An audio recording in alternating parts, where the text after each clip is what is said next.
Olá a todos, boa noite. Primeiramente, eu gostaria que alguém me avisasse se está conseguindo me ouvir, se está tudo certo. Conseguem, quem está participando, dizer se está tudo bem?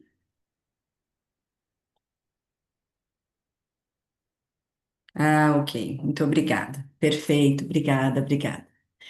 Bom, é um prazer imenso estar aqui novamente na segunda webinar da ON Equipamentos Médicos e Pet Medical. Hoje a gente vai falar sobre um assunto muito interessante e que, na verdade, é bem pouco explorado, na nossa realidade de audiologistas. Então, é, eu acredito que vai ser muito gratificante essa aula e, com certeza, a gente vai ter aí, desdobramentos depois, quem sabe, com outras webinars sobre o assunto. Gostaria de avisar a todos que essa webinar está sendo gravada. Portanto, a gente vai poder rever aí se a gente tiver alguma dúvida, alguma coisa. E gostaria, de convidá-los a participar do chat com perguntas. Então, vocês têm aqui na tela a question and answer, e aí vocês podem colocar as questões que eu vou, perguntar para a Lisete, tá bom? Então, gostaria de iniciar a nossa webinar, primeiramente agradecendo a fonoaudióloga Lisete Paz. Na verdade, esse é um tema que a Lisete é fonoaudióloga, audiologista responsável da Pet Medical, e eu acho que esse é um tema bastante confortável para ela, ela vai poder dizer, porque ela é especialista em VEMP, especialmente, já realizou os trabalhos de pós-graduação dela foram voltados para essa área, né? Então a Lisete dá suporte para toda a área audiológica da Pet Medical, mas no que se refere a VEMP, eu acredito que ela ainda tem um carinho maior por se tratar da área de dedicação dela. Então, gostaria de agradecer, Lisete, e mais uma vez pela sua presença, e vou passar a palavra para você. Não sei se eu fiz todas as apresentações direito, você pode contar um pouquinho do seu trabalho antes de começar, mas era importante dizer que o VEMP para você é algo, né, ainda mais relevante. Obrigada, Lisete. Bueno, primero disculparme un poco porque la presentación va a ser un poco en portuñol. Mi portugués no es nada fluido aún. Pero bueno, la idea es que compartamos un poco acerca de esta prueba porque especialmente los audiólogos nos enfocamos mucho en las ayudas auditivas, en los aparelos, de pronto en el implante coclear, en los test que son solamente de audición. Pero como fonoaudiólogos es nuestra responsabilidad también saber cómo funciona y apoyar en el diagnóstico diferencial de las enfermedades vestibulares por la proximidad de las estructuras. Si bien el oído interno está pues dedicado a la parte auditiva, solamente tenemos una cóclea, pero tenemos 5 órganos vestibulares en cada lado: los canales semicirculares, que son 3, y el utrículo y el sáculo, que son las estructuras de las que vamos a hablar hoy. Entonces, como bien lo mencionabas, parte de mi formación ha sido llevar y convidar también a mis colegas a no centrarnos solamente en la parte de audición, sino involucrarnos cada vez más en la parte diagnóstica y por supuesto en la parte de intervención vestibular. Bueno, agradecer a todos los presentes, ya que, bueno, no es fácil terminar una jornada laboral ya a esta hora y participar en una jornada educativa después. Entonces, un agradecimiento para todos y bueno, creo que estamos 16, 17 personas en el público, igual está siendo grabado, esperemos que también pues así podamos llegar a más personas. Bueno, entonces tú me dirás si empiezo a compartir. Sim, Lisete, pode começar. Obrigada. Vale.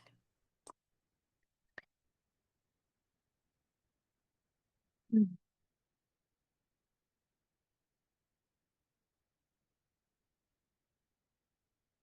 Bueno, entonces tenemos una lista de temas para este webinar que nos van a abordar todos los conceptos más básicos de los BEMS, empezando desde qué son.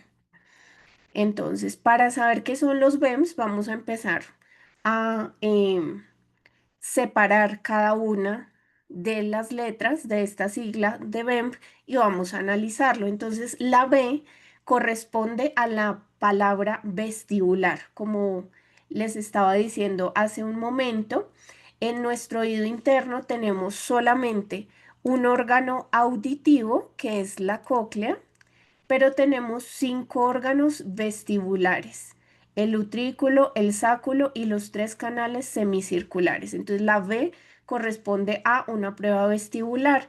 Es una prueba evocada, que quiere decir que necesito un estímulo para que se produzca. En este caso vamos a utilizar un estímulo acústico. Y ustedes se preguntarán, si es una prueba vestibular, ¿por qué estoy usando un estímulo acústico? Pues bueno, porque el sistema vestibular responde principalmente a 2 tipos de estímulo, o bueno, puedo mencionar incluso 3. El primero es evidentemente el movimiento. Siempre que yo quiero hacer una prueba vestibular, puedo recurrir a un movimiento, en este caso, pues de la cabeza. También puedo recurrir, por ejemplo, a un cambio de temperatura, como lo hacemos en las pruebas calóricas. Eso también va a activar una respuesta o a evocar una respuesta en el sistema vestibular. Y otro tipo de estímulo es el estímulo acústico porque produce vibración. Cuando yo muevo la cabeza, los líquidos y los otolitos en el vestíbulo también se mueven. Y una manera de movilizar esos líquidos y esos otolitos sin mover la cabeza es a través de la vibración. Entonces, el estímulo acústico en este caso lo que va a producir es vibración y así es que va a activar la vía vestibular. La M corresponde a una respuesta miogénica, es decir, que no solamente voy a tener para los BEMS la necesidad de utilizar un estímulo acústico, sino que también voy a necesitar utilizar un estímulo muscular, una contracción del músculo. Y por último, la P, que corresponde al potencial. Potencial quiere decir que es una actividad del sistema nervioso periférico que produce pues una despolarización o una hiperpolarización en ciertas estructuras y eso me va a generar una onda. Entonces, V de vestibular, E de evocado, M de miogénico o muscular y P de potencial. Esos son básicamente los verbos. ¿Cómo contribuyen los BEMS para el diagnóstico vestibular? Bueno, entonces en esta parte me voy a detener un poco a compararlo con las otras pruebas que existen para el diagnóstico vestibular y la Gold Standard es la BNG, la video nistagmografía. Esta es una prueba que analiza los movimientos de los ojos en respuesta a diferentes estímulos visuales, movimientos, temperaturas. Es un protocolo bastante completo, pero principalmente la videonistagmografía nos evalúa los canales semicirculares posterior, lateral y las zonas centrales, es decir, la corteza vestibular en nuestro cerebro.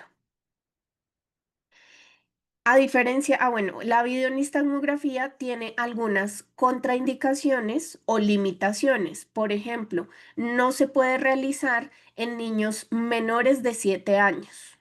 ¿Por qué? Porque la prueba calórica es demasiado invasiva, entonces no se puede hacer en menores de 7 años. Tampoco se puede hacer en personas que tengan una limitación visual, una discapacidad visual muy grande, y tampoco se recomienda en personas que tengan hipoacusia conductiva, porque pues la temperatura de la prueba calórica no se va a transmitir a través del oído medio, y necesitamos un equipo especial que son unos lentes especiales para registrar el nistagmo. Entonces, digamos que una gran diferencia con los BEMS es que los BEMS sí se pueden realizar incluso en bebés muy pequeños de 3, de 6 meses de edad, que incluso no sostienen todavía cabeza. Yo puedo realizar la prueba de BEMS y pues digamos que también se puede realizar en personas que tengan diferentes tipos de sordera, de hipoacusia, y diferentes tipos de discapacidad visual también. Entonces, esa es una ventaja de los BEMS sobre la BNG, que se puede realizar en niños más pequeños, y también que se puede realizar em, sin utilizar, em, se pueden utilizar el mismo equipo que utilizo para el VERA, para la ABR, se puede utilizar para hacer los BEMS. En el cambio, para la BNG necesito un equipo adicional. Lo mismo para el VIGID, es un equipo adicional que solamente evalúa los canales semicirculares, mientras que los BEMS pues evalúa el sáculo y el utrículo. Ahora vamos a hablar de eso. Bueno, vamos a hablar también de la posturografía. La posturografía es la que evalúa la integración visual, somatosensorial y vestibular del equilibrio, pero también digamos que la mayoría de sus normativas están para personas adultas, no se puede usar mucho en los niños, mientras que los BEMS sí se pueden usar en los niños, y para la posturografía es un requisito fundamental que el paciente se pueda mantener de pie por sí solo al menos un minuto. Mientras que para los BEMS, pues no es necesario que el paciente se pueda mantener de pie, y más si pensamos en un paciente que tiene mucho vértigo, pues va a ser difícil mantenerse de pie sobre la plataforma de posturografía. Para los BEMS los podemos hacer incluso acostado, estando con el paciente acostado. La silla rotatoria es una prueba muy costosa, casi que en Latinoamérica no se realiza porque es un equipo muy caro, cuesta muchísimo dinero y solamente nos evalúa el canal semicircular lateral u horizontal.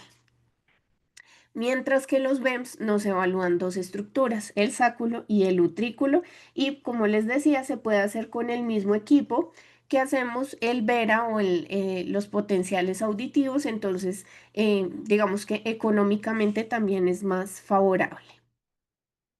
Bueno, entonces les venía comentando que evaluamos dos estructuras. Principalmente el cuerpo humano realiza dos tipos de movimiento.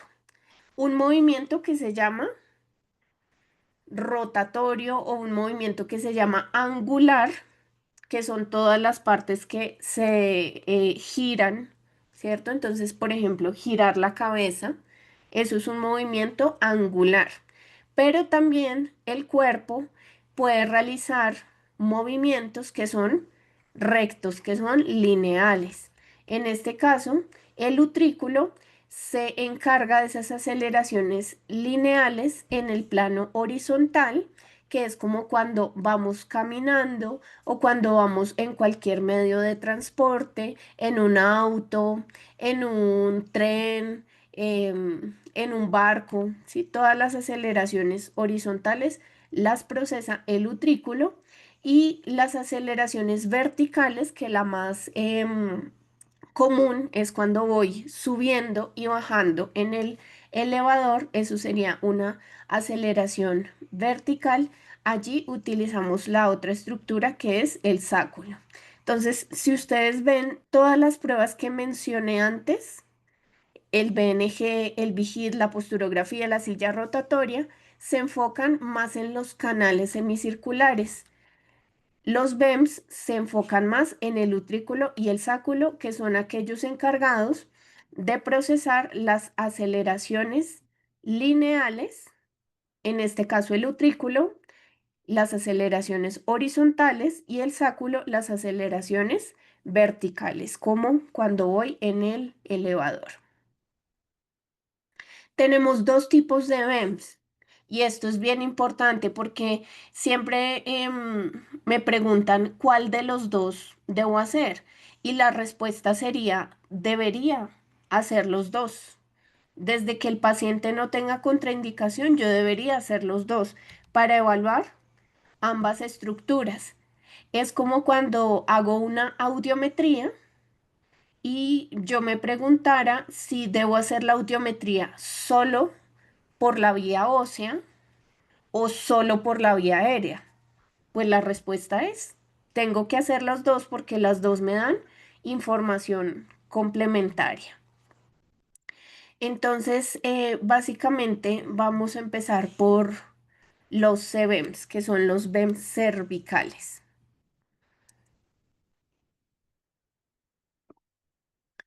Los BEMS se pueden realizar en una plataforma apta para pruebas electrofisiológicas, por ejemplo, donde hacemos el ABR, el estado estable, las emisiones.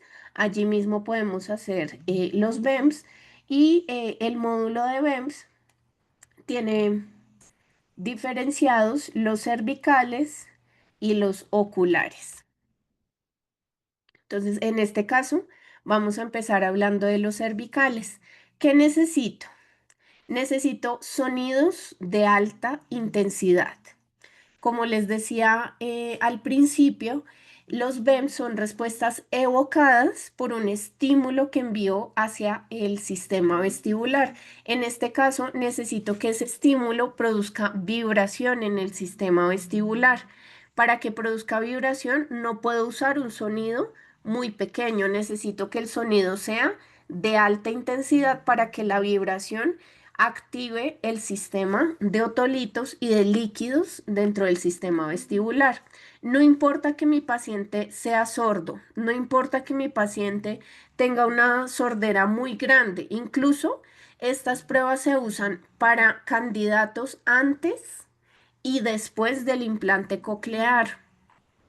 ¿Por qué? Porque necesito ver que durante la inserción del electrodo de implante coclear no se dañen las estructuras. Sobre todo, me voy a devolver un poco, sobre todo el sáculo que está tan cerca de la cóclea, cuando se inserta el implante coclear, el electrodo del implante coclear, es muy factible que se puedan dañar las estructuras del sáculo. Entonces, en este caso se utiliza dentro del protocolo de implante coclear. ¿Qué voy a estimular? Los órganos vestibulares y necesito hacer un cambio en el potencial de acción muscular. ¿M? Entonces, durante la prueba, lo que vamos a hacer es que le vamos a indicar al paciente que debe girar su cabeza y estirar el músculo. En este caso, el músculo es este, el esternocleido mastoideo, y al mismo tiempo, simultáneamente, mientras el paciente gira la cabeza, va a escuchar un sonido. ¿Qué sonido? Un sonido de alta intensidad. Entonces, la suma de la estimulación acústica más la contracción muscular es la que va a causar que tengamos la respuesta. Entonces, la principal diferencia entre los BEM cervicales y oculares es que el BEM cervical es ipsilateral. ¿Qué quiere decir ipsilateral? Que se produce del mismo lado que estoy enviando el estímulo, allí mismo En el mismo lado voy a tener el electrodo de registro y voy a estimular el músculo. Entonces, oído derecho con músculo esternocleidomastoideo derecho y oído izquierdo con músculo esternocleidomastoideo izquierdo. Derecho con derecho, izquierdo con izquierdo. A eso me refiero con ipsilateral. Y el tamaño de la respuesta o la amplitud de la respuesta va muy ligada a el nivel de contracción. Entonces, aquí vienen dos cosas importantes. La primera, los BEM cervicales no pueden hacerse en personas que tengan lesión cervical. Si mi paciente tuvo un accidente de tránsito, tuvo una caída, tuvo una cirugía a nivel cervical recientemente, no puedo realizar los BEM. Es una contraindicación. La segunda contraindicación es en las personas que tienen el cuello muy corto por alguna condición anatómica. Algunas personas que tienen obesidad tienen el cuello muy corto. Y otra contraindicación común es en el síndrome de Down. Las personas con síndrome de Down suelen tener el cuello muy ancho y muy corto. Entonces el músculo no va a dar este nivel de contracción tónica que necesito para evocar una respuesta. Sabemos que el sistema nervioso periférico tiene dos tipos de respuesta, una que es inhibitoria y otra que es excitatoria. En este caso, los BEM cervicales van a presentar una respuesta inhibitoria, es decir, que presentan una hiperpolarización de las células internas. Es independiente de la audición. Como les decía, el paciente puede tener una sordera muy grande y aún así tener una respuesta de BEMP perfectamente normal porque em, estamos evaluando es el sistema vestibular a través de la vibración. Y es una respuesta pequeña, pero aún así es más grande que otros potenciales evocados porque el potencial muscular es más notorio, por ejemplo, que el potencial auditivo. Bueno, entonces los CBEM o BEM cervicales son los que nos dan información del funcionamiento del sacúlo, del nervio vestibular inferior y se va a registrar en el esternocleido mastoideo ipsilateral. El electrodo activo lo vamos a ubicar ligeramente encima de la parte media del brazo anterior del músculo. Cuando nosotros giramos la cabeza y el músculo sobresale aquí en el cuello, vemos que es un músculo muy grande y muy largo. Si yo pongo el electrodo activo muy arriba o muy abajo, no voy a obtener respuestas. Debo ubicar la mitad. Es como, siempre les digo, es como si fuera el tronco de un árbol. Entonces voy a mirar del tronco del árbol donde se ubica la mitad. Normalmente está la mitad en línea con el mentón. Esa es la parte media anterior del músculo y allí es donde voy a ubicar el electrodo. Los BEMS pueden realizarse por vía aérea, por vía ósea. Lo importante es que sea con un estímulo que produzca vibración. Y repito mucho esto porque es la parte más importante de entender. Claro, de todas las frecuencias que existen, la más vibratoria es la más grave o la más baja, en este caso 500 Hz.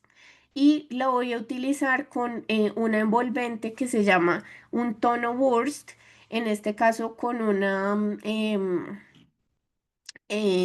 con una composición lineal de 2, 1, 2. ¿Qué quiere decir 2, 1, 2? El estímulo Tom Burst funciona como una meseta, en donde vamos a tener una subida, una meseta y una bajada. Este es todo el tiempo del estímulo Tom Burst. Entonces va a durar 2 la subida, 1 la meseta y 2 la bajada. Eso quiere decir que es un estímulo largo y al ser largo, pues me va a permitir tener respuestas mucho más marcadas o mucho más evidentes. Para la realización de la prueba tenemos este que es un monitor de la contracción. Entonces aquí hay una línea que es de color púrpura y cada vez que yo esté haciendo la contracción, esa línea púrpura va a crecer y debe mantenerse entre estas dos líneas verdes, lo que indica que la contracción o el nivel de contracción es adecuado para la prueba. Una cosa importante es que ese nivel de contracción varía mucho de un sujeto a otro.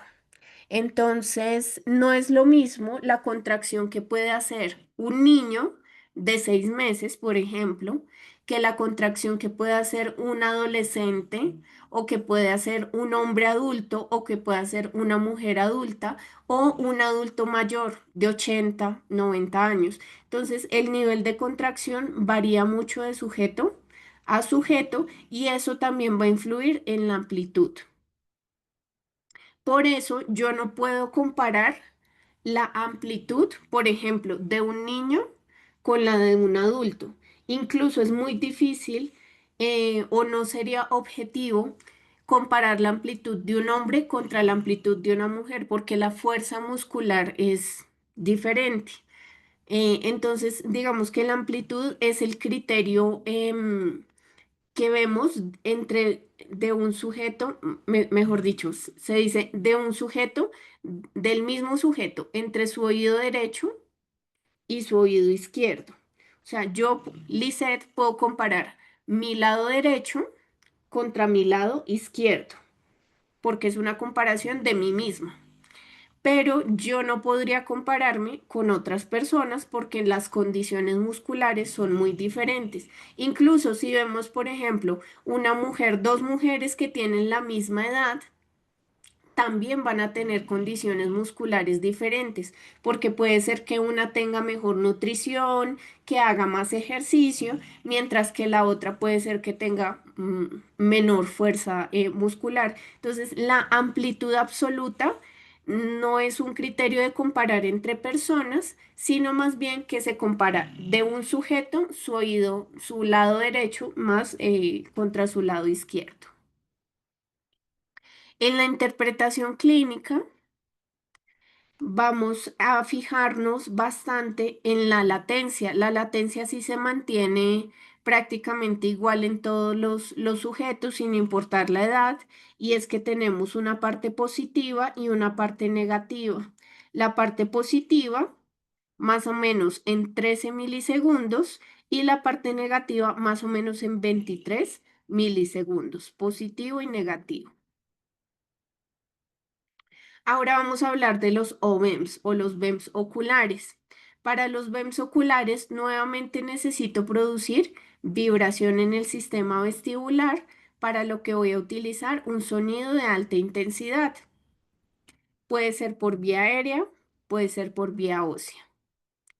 Vamos a evaluar los órganos vestibulares y vamos a utilizar un potencial de acción muscular. En este caso, los BEMS oculares van a evaluar el músculo oblicuo inferior del ojo. Entonces, aquí vemos todos los músculos del ojo y en la parte de abajo vemos este oblicuo inferior. Vemos que es como una banda que abraza desde la parte de abajo el ojo. Ese es el músculo oblicuo inferior, es el que permite este movimiento. Entonces, para estirar este músculo, la forma más, o para estimular este músculo, la forma más efectiva es pidiéndole al paciente que mire hacia arriba, que mantenga la mirada hacia arriba. Entonces, en este caso, las diferencias entre el BEM cervical y ocular es que el BEM cervical es ipsilateral, pero el BEM ocular es contralateral. ¿Qué quiere decir eso?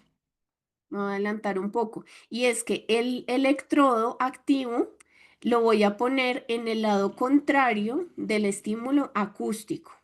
Entonces, esta es una de las grandes diferencias porque en el BEM cervical el estímulo acústico está del mismo lado del músculo.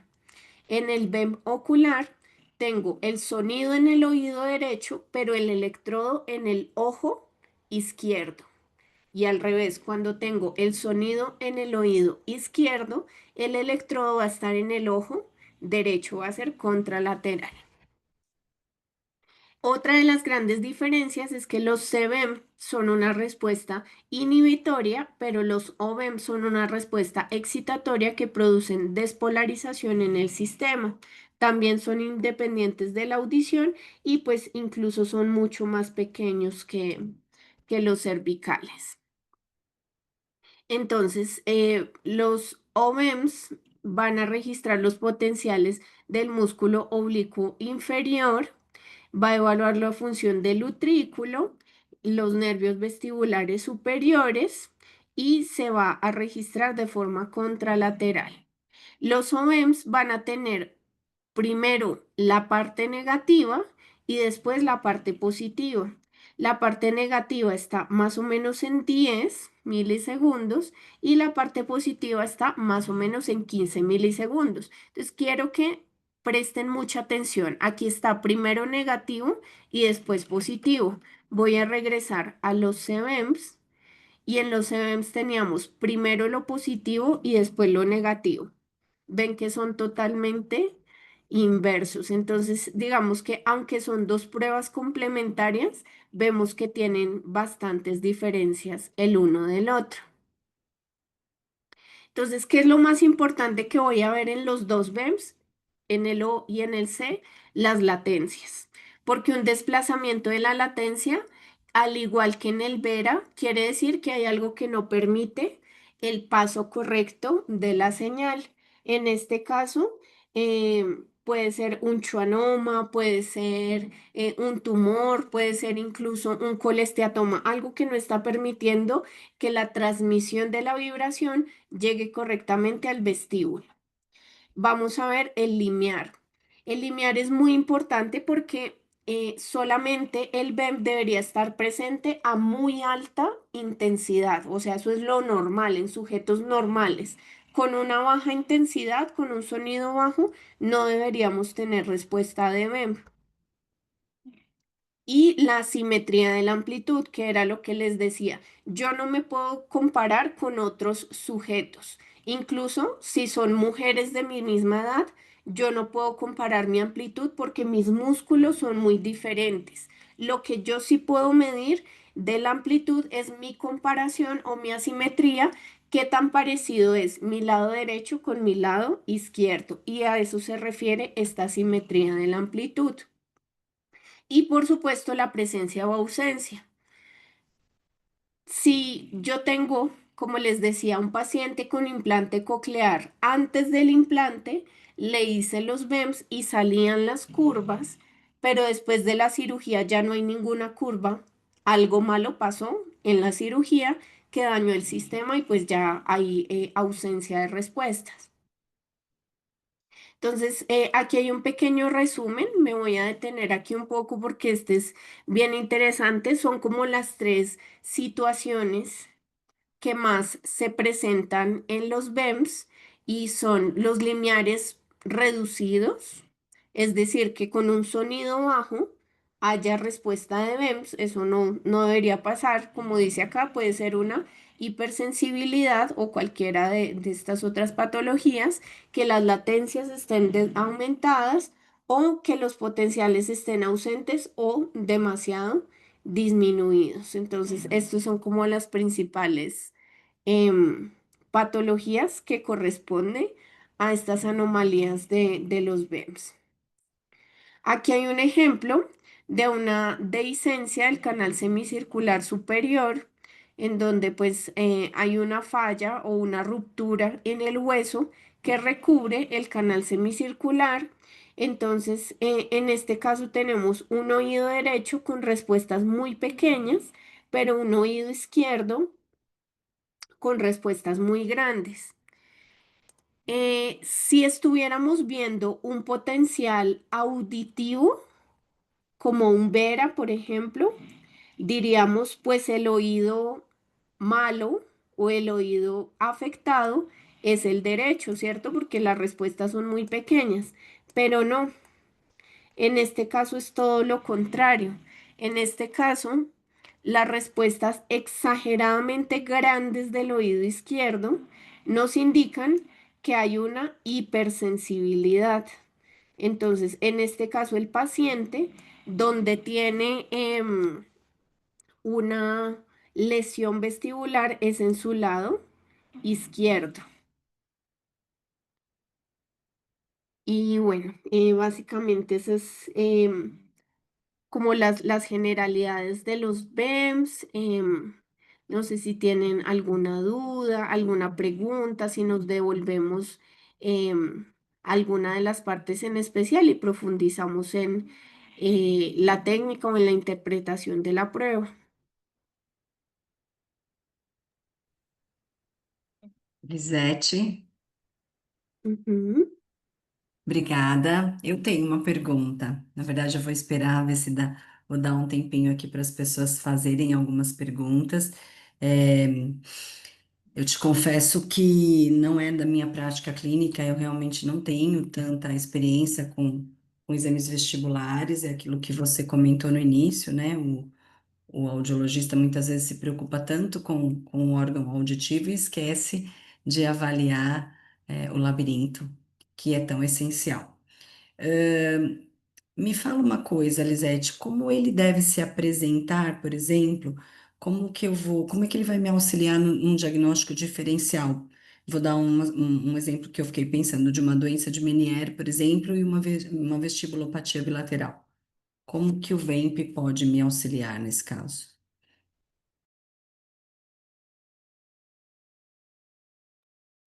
Muy bien, perfecto. Entonces, normalmente, por ejemplo, el Menier suele representarse o, sí, digamos, diagnosticarse desde la clínica, ¿verdad? El tinnitus, la hipoacusia fluctuante, de pronto más en frecuencias graves, em, la sensación del oído tapado, ¿cierto? Lleno. Entonces, ese sería como em, un primer paso para el diagnóstico de Meniere. Ya cuando paso a las pruebas auditivas, de pronto puedo pensar hacer una electrococleografía. ¿Qué pasa si el paciente tiene una hipoacusia de 70, 80 decibeles? La electrococleografía no va a generar ninguna respuesta porque pues la electrococleografía es para personas con audición normal o con hipoacusias leves, máximo hasta 50 decibeles. Entonces, en el caso de los BEMS, cuando yo hago la curva de BEMS, puedo ver que los potenciales están ausentes o disminuidos. Otra cosa que puedo hacer es algo que se llama la sintonización de la frecuencia. ¿Qué quiere decir esto? Como yo les indicaba, los BEMS deben realizarse con un estímulo que sea muy vibratorio. En este caso, la frecuencia más vibratoria es 500 Hz, ¿verdad? Es la que produce más vibración. Eso en un sistema normal. En los pacientes con Meniere, yo hago los BEMS en 500 Hz, en 1000 y noto que en 1000 la respuesta es mejor que en 500, pero digamos que analíticamente eso no tiene sentido. En un sistema normal no tendría sentido que 1000 sea mejor, o sea, que produzca más vibración que 500. Ese es otro indicativo para el diagnóstico diferencial del Meniere. En inglés se llama frequency tuning strategy o protocol frequency tuning. En español lo llamamos como sintonización de la frecuencia. La vibración de la frecuencia no es acorde a la respuesta en el caso del Meniere. Ah, muito bom, interessante. Então, o ideal seria aí fazer as duas frequências, né? Para encontrar se você tem uma. Lisete, nós temos duas perguntas, tá? Então, vou Ujú. ler para você. A primeira. Não compreendi muito a relação com o limiar. Você disse que pode ser feito mesmo em perdas auditivas grandes, mas depois falou sobre o fato de perdas grandes não apresentarem respostas. Poderia retomar isso? Ok, listo. Creo que me puedo ir aquí al final. Ujú, listo. Entonces, listo. Normalmente, en un sujeto normal, para que se presenten los BEMS, yo necesito enviar un sonido muy fuerte. Por ejemplo, 90, 100 decibeles. Eso es normal. En este paciente normal, cuando yo empiezo a bajar la intensidad, entonces, por ejemplo, en 80 decibeles, ya no debería tener ninguna respuesta de BEM. Es decir, en 100 debo tener, por ejemplo, una curva marcada, en 90 una curva más pequeña y en 80 ya no debería tener nada, ya no debería tener ninguna respuesta. Esto en un paciente con un vestíbulo funcional, con un vestíbulo normal. En los pacientes con dehiscencia, yo sigo bajando la intensidad, incluso aquí está en 85, pero si yo hubiese hecho esta prueba en 70, en 60, todavía tengo respuesta. Eso es anormal porque quiere decir que el sistema vestibular está hipersensible, hiperactivo, porque con una estimulación baja está causando demasiada vibración. Entonces, digamos que aquí es más relativo a la respuesta vestibular que a la respuesta auditiva. Al contrario del Vera, ¿cierto? En el Vera yo espero tener respuestas, incluso en intensidades bajas, más pequeñas, pero tener respuesta. En el BEMS no debería tener respuesta en intensidades por debajo de 80 decibeles. No sé si era la pregunta. Por favor. Eu vi o nome da pessoa que perguntou. Peraí, só um minutinho. Por favor, me diga se ok. Nós temos, enquanto isso, acho que é a Luciane. Nós temos, enquanto isso, outras perguntas, tá bom? Então eu vou ler para você. Ok. Por que que o VEMP pode estar. É mais ou menos parecido, mas por que que o VEMP pode estar presente em perdas profundas? Também estou recebendo por WhatsApp, tá, Lisete, as perguntas. Algumas Ok. pessoas têm meu WhatsApp. E se você costuma fazer esse exame de rotina, eu acho que a perda profunda você acabou de responder, né? Porque que ele pode ser feito, que a pessoa tinha feito a pergunta antes. E se você faz esse exame de rotina em pacientes pré-operatórios para implante coclear. Sí, exacto. Exacto. Incluso sabemos que en Australia son los pioneros en el desarrollo de las tecnologías de implante y cuando tú vas al protocolo australiano de implante coclear, ellos ponen no solamente evaluación auditiva y evaluación médica del paciente para saber su estado de salud en general, sino que ponen evaluación auditiva y uno de los test sugeridos son los BEMS porque son los que nos permiten saber antes del implante cuando el paciente está totalmente sordo y después del implante cómo está funcionando el sistema vestibular. Perfeito. Ahn, a Luciana perguntou: então não é realizado numa intensidade fixa, deve ser feito em diversas intensidades e em mais de uma frequência. Ela cita aqui 500 e 1000, certo? Ah, exacto, exacto. Então como você comentou comigo, pelo menos duas frequências, principalmente para identificar se você tem essa sintonização de frequência e, como você disse, reduzir a intensidade. Exacto. Ele é esperado com maior amplitude nas intensidades, pelo que eu entendi, tá? Aproveitando a pergunta, eu estou aqui já estudando. Y yo creo que también esto va ligado a los síntomas del paciente. Por ejemplo, los síntomas de la dehiscencia son muy claros. El paciente que va por la calle escucha un ruido fuerte, y el ruido fuerte le Ah, da sim. tontura, mareo, náusea. Eh, digamos que en ese paciente lo primero que hago es buscar el limiar. Pero si el paciente de una vez llega con la triada de Meniere, pérdida auditiva, tinnitus, sensación del oído tapado, vértigo, pues de pronto pienso empezar más por el cambio de frecuencia. Então, quem vai mudar seu protocolo é o diagnóstico. Então, por exemplo, se for um caso de decência, você vai fazer variação de intensidade. Mas se for, por exemplo, um caso de Meniere, você vai fazer mais de uma frequência, certo? É isso? Exacto, exacto, Perfeito, ajá, exacto, perfeito. perfecto. Ujú. Eu tenho algumas perguntas agora em relação à latência e amplitude, tá bom? Então, qual que é os parâmetros de latência e amplitude, a frequência ideal e a frequência ideal isso eu acho que você já falou, a frequência ideal para o tom burst nos testes de VAMP é 500 Hz, certo? A frequência ideal é 500 Hz. Mas quais são os parâmetros comuns de latência e amplitude?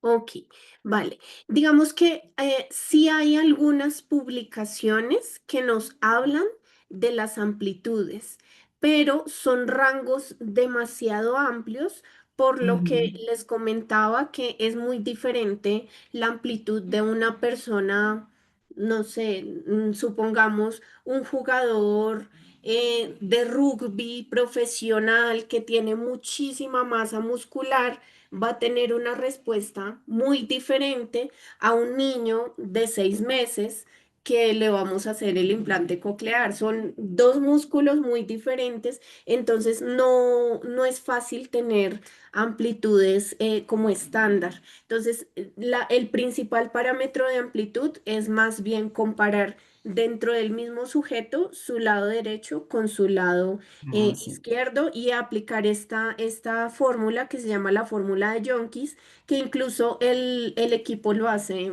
automáticamente, no E, tenemos que e- hacer nada manual. Y las latencias sí son las que indicaba aquí, más la parte positiva en 15 y la parte negativa en 10. Esto es solamente para el BEM ocular, para el OBEM. Perfeito, Ajá. perfeito. Muito obrigada. Más. Tem mais? Não, você não acabou. Desculpa, fala. Sí, más para el CBM Ah, tenemos sempre é la parte diferente. positiva en 13 y la parte negativa en 23. Ela é Son, mais larga, né? son más largas. Ajá. Sim. Temos mais algumas perguntinhas. Como a gente tem um tempo, eu vou aproveitar você aqui, tá bom? Em pacientes com zumbidos sem perda auditiva, o VEMP é indicado? Bueno, pues depende cuál sea el diagnóstico diferencial que yo esté buscando. Si el zumbido me puede indicar una enfermedad de Meniere, por ejemplo, Sim. sería eh, digamos que el camino a tomar para descartar un Meniere. ¿Qué más podría ser? Eh, un schwannoma también, Tem podría também, ser sim. que un zumbido. Ujú. Costuma ser um exame demorado, Lisete? Muy buena pregunta, muy buena pregunta. Mira que realmente lo que más tarda es ubicar bien el músculo. Y cuando tú ya tienes la experticia en ubicar el músculo, la prueba puede tardar 10, 15 minutos.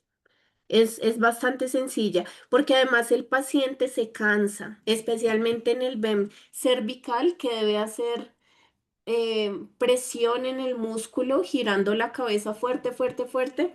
Es una prueba que cansa, agota bastante al paciente, entonces no se puede tardar 40 minutos, una hora, no tiene que ser corto, un Rápido. registro y ya, sí, sí, 10 15 Sim. minutos. Ujú. E quais cuidados você toma para evitar artefatos durante a realização do VEMP ocular? Ok, bueno, Esta parte, digamos que sí es un poco de mi experiencia personal. Los BEMS oculares suelen, o bueno, los BEMS en general, ambos suelen ser un poco más inmunes al artefacto que el perdón, que el potencial auditivo, el VERA o el ABR.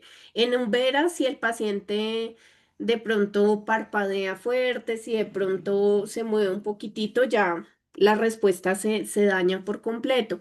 En los BEMS, por ejemplo, como el paciente le estamos pidiendo que mire hacia arriba, lo importante es que tenga las demás músculos del rostro muy relajados. Entonces, por ejemplo, como está mirando hacia arriba, yo le pido que no mueva la boca, que no abra la boca, porque pues esto va a activar todos los demás músculos aquí Ujú. de la parte inferior del rostro. Y como tengo el tierra, este electrodo tierra aquí en la frente, también le pido que no frunza el ceño, que no haga tampoco movimiento aquí de los músculos de la frente. Eso es lo que más genera artefacto en el OEM, cuando mueven la boca o cuando mueven la frente. Perfeito. A gente tem algumas perguntas a respeito das ondas, tá? Duas. Vamos ver se a gente. Não ficou claro para mim o que o P e o N representa. Poderia explicar o que gera cada pico?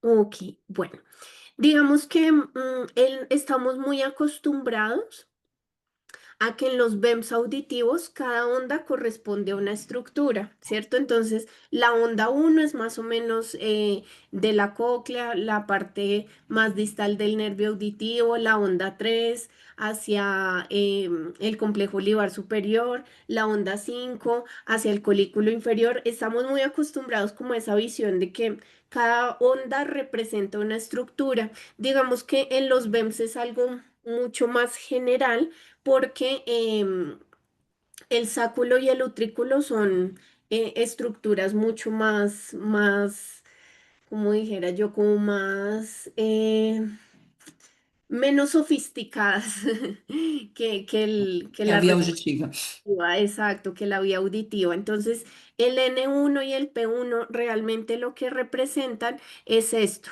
la respuesta excitatoria en el caso de los OEMs y en el caso de los CBEMs, la respuesta inhibitoria de las células que se encuentran dentro del sáculo y el utrículo. Esas células también son células ciliadas Uhum. como las que están en la cóclea, pero no se llaman células internas y externas, sino que se llaman células tipo 1 y tipo 2 porque tienen diferentes organizaciones de acuerdo a si son aferentes o si son eferentes. Entonces es un poquito de la naturaleza diversa del sistema vestibular. Diríamos que la respuesta negativa y positiva corresponde más a esto, a la respuesta excitatoria de despolarización o a la respuesta inhibitoria de hiperpolarización en el caso de los SEMEM. Sem ter um sítio gerador como a gente está acostumado a ver nos potenciais evocados auditivos, certo? Pelo que eu entendi. Perfeito. Mais uma pergunta. Qual a importância da latência e da amplitude das ondas P13 e N23 na interpretação clínica do ventre cervical? Ok. Muitas dúvidas. Bueno, entonces digamos que Tá bom.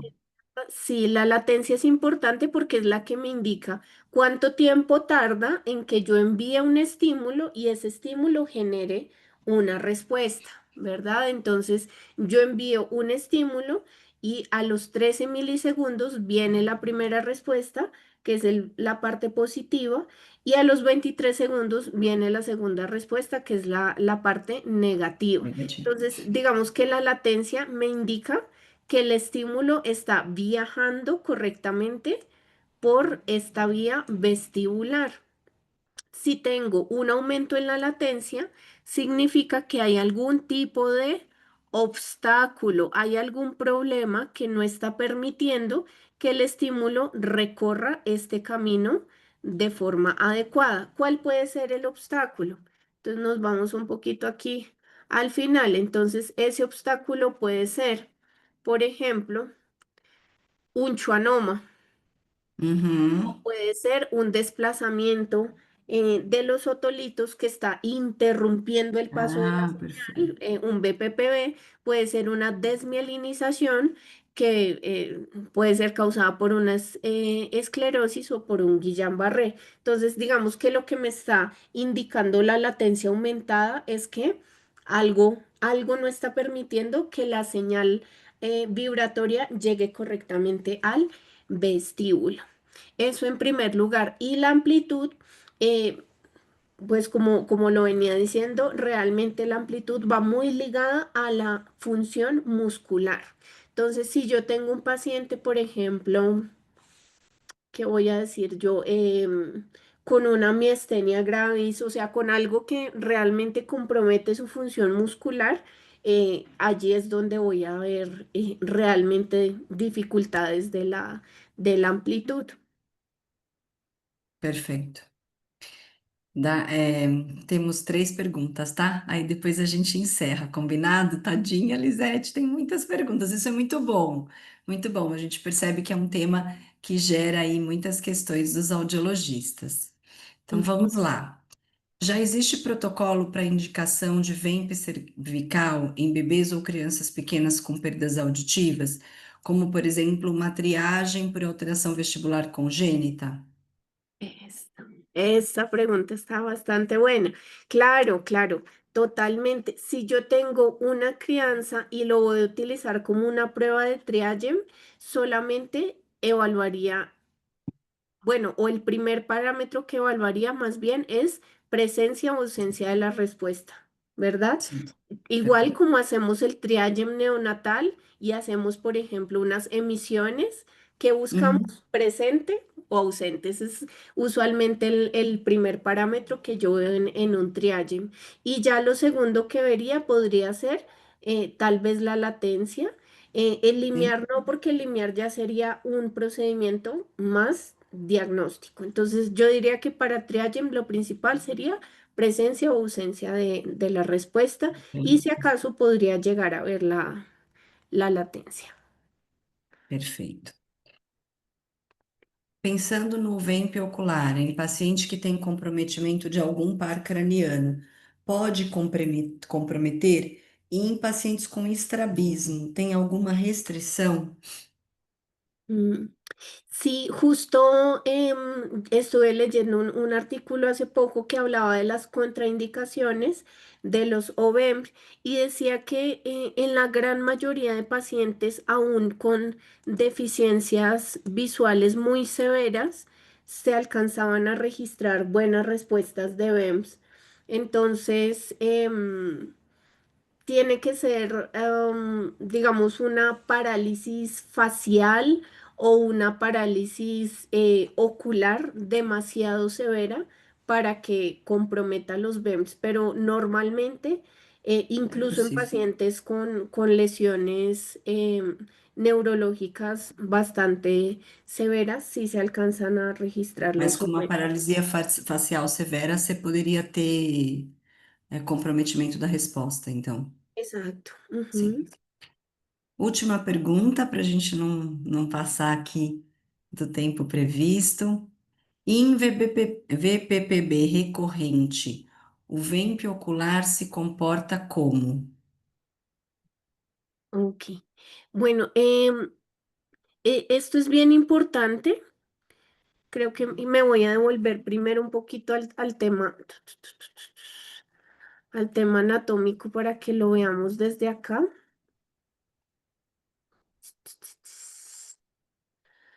Acá, listo. Entonces, normalmente los otolitos deberían estar localizados dentro de las máculas, ¿cierto?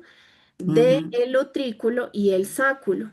Cuando un paciente tiene, por ejemplo, un trauma craneoencefálico o tiene algún desorden metabólico, incluso tenemos muchos pacientes con problemas de hipotiroidismo, déficit de vitamina D, mm, con síndrome de Sjögren, que es muy común.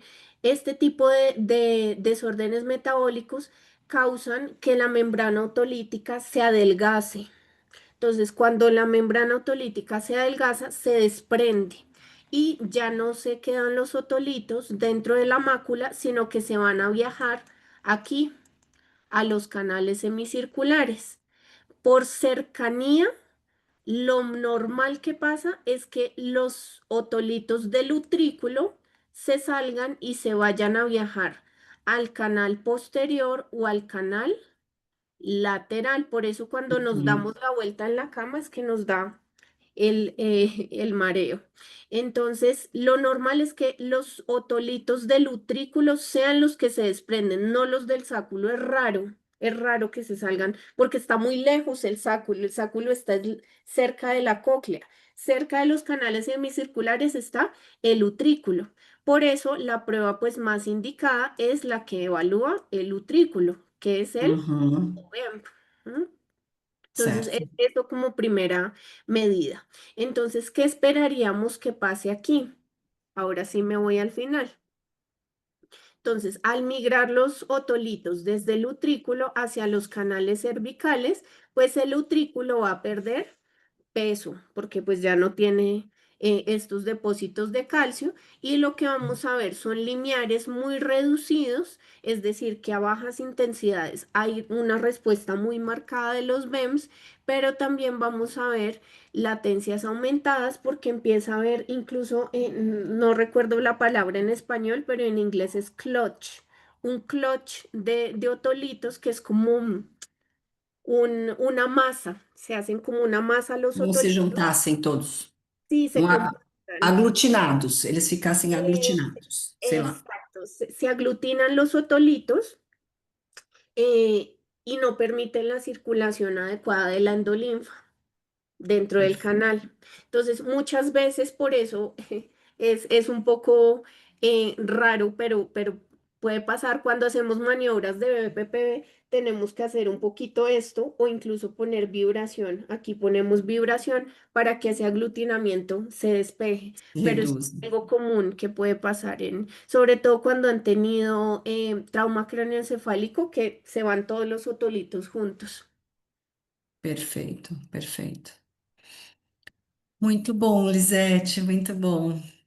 Muito, eu acho muito legal quando a gente tem aí um grande número de perguntas. Primeiro que já nos indica que esse é um tema bastante diferente, né, dentro da audiologia. A gente já imaginava isso, por isso que a gente optou por trazer.